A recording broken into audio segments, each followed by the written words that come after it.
નમસ્કાર મિત્રો, આજે છે તારીખ 5 જુલાઈ અને શનિવાર।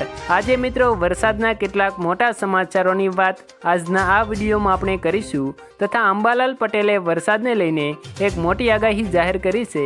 તે તમામ સમાચારોની વાત આજના આ વિડીયોમાં આપણે કરીશું, તો વિડીયોને અંત સુધી જોતા રહેજો અને ચેનલમાં નવા છો તો ચેનલને સબસ્ક્રાઈબ જરૂર કરી દેજો। મિત્રો વાત કરીએ તો હવામાન નિષ્ણાત અંબાલાલ પટેલે રાજ્યમાં ભારે વરસાદની આગાહી કરી દીધી છે, જેમાં અમદાવાદ, ગાંધીનગર, મધ્ય ગુજરાતના કેટલાક ભાગો તેમજ દક્ષિણ ગુજરાત અને દક્ષિણ સૌરાષ્ટ્રના વિસ્તારોમાં ભારે મેઘમહેરની સંભાવના છે। મિત્રો તાજેતરના 4 કલાકમાં રાજ્યના 64 તાલુકાઓમાં વરસાદ નોંધાયો છે, જેમાં દ્વારકામાં 4 ઇંચ, કલ્યાણપુરમાં 3, રાણાવાવમાં 2.5 ઇંચ, પોરબંદર શહેરમાં 2 ઇંચ, વલસાડના વાપીમાં 2 ઇંચ અને કપરાડા, ધરમપુર અને ઉંબરગામમાં 1.5 ઇંચ જેટલો વરસાદ નોંધાયો છે।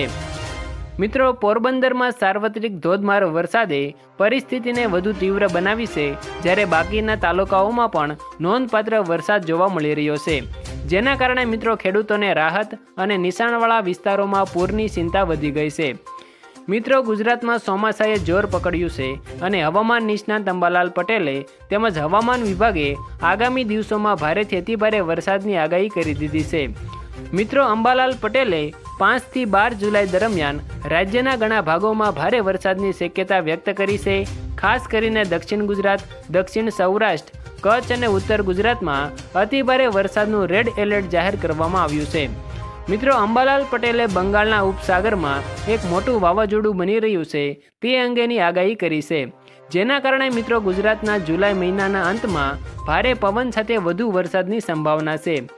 હવામાન વિભાગે પણ 5 થી 10 જુલાઈ દરમિયાન રાજ્યના વિવિધ જિલ્લાઓમાં ભારે વરસાદ અને વાવાઝોડાની ચેતવણી જાહેર કરી છે। આ વાવાઝોડામાં મિત્રો 40 થી 60 કિલોમીટર પ્રતિ કલાકની ઝડપે પવન ફૂંકાવાની શક્યતા છે। આ સાથે માછીમારોને દરિયામાં ન જવાની ચેતવણી પણ આપી દીધી છે।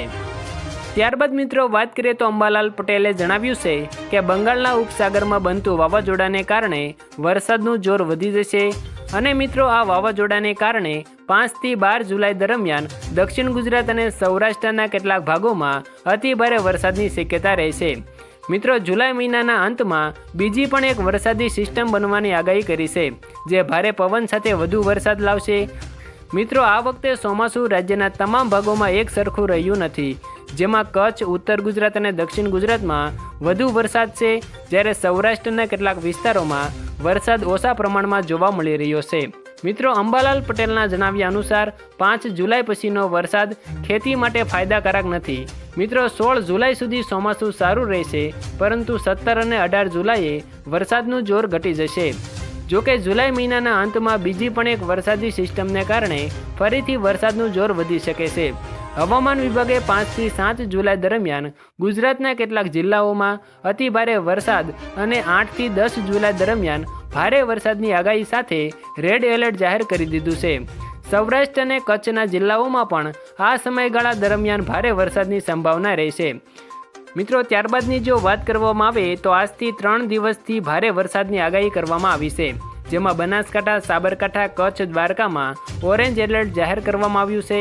વલસાડ, ડાંગ, સુરતમાં ભારેથી અતિભારે વરસાદની આગાહી કરવામાં આવી છે। આ ઉપરાંત જો ભારે વરસાદની વાત કરવામાં આવે તો મોરબી, સુરેન્દ્રનગર, રાજકોટ, ગીર સોમનાથ, ભાવનગર જિલ્લામાં આગાહી કરવામાં આવી છે। અમદાવાદ અને ગાંધીનગરના જિલ્લા અને શહેરમાં આજે હળવાથી મધ્યમ વરસાદ જોવા મળી રહ્યો છે। મિત્રો હવામાન વિભાગ અનુસાર વરસાદની એક સાથે 3 સિસ્ટમ સક્રિય થતાં ભારેથી અતિભારે વરસાદ વરસી શકે છે। આભાર મિત્રો।